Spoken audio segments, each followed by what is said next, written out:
affect that I don't see each other.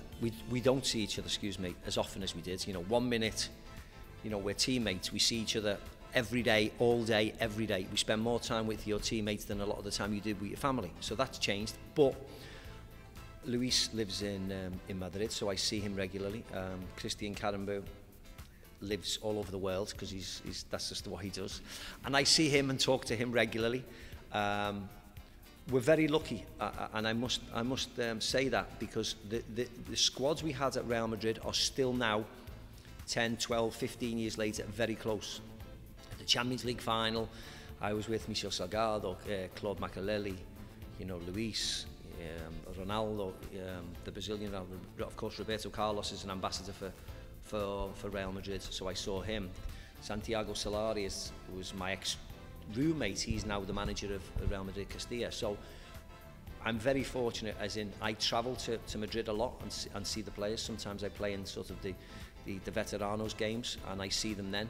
But whenever I'm in Madrid, because a lot of them still live in Madrid, I see them then. So when I go over for a game, I'll try and have some dinner with people. I know Luis Figo very well and his family. We see them regularly. So he's in Ibiza, I think, at the moment, which is close to where I am. So yeah, touch wood. Very, very fortunate. We're still very good friends. My personal opinion is that they need to go and bring in more players. As I said to you before, I think Barcelona are stronger than last year, and I think Real Madrid are weaker than last year because of what's happened at this moment in time. I know they brought in Vinicius, who's going to be a brilliant player, but he's only 18, so you can't rely on him. They brought Odriozola in, of course, the right back, who's, you know, who won't replace Cristiano.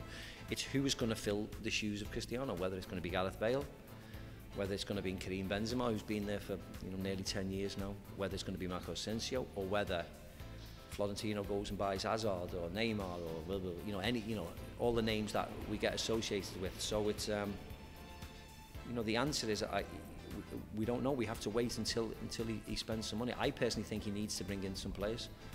I don't think they're strong enough yet. Atletico have strengthened. Barcelona have strengthened. Sevilla, as we know, have, you know, brought more players. Betis have brought some players in. You know, Villarreal have. Everybody else seems to be doing it. And a team like Real Madrid, with losing Cristiano and Zizou, it's going to be very interesting to see what they do.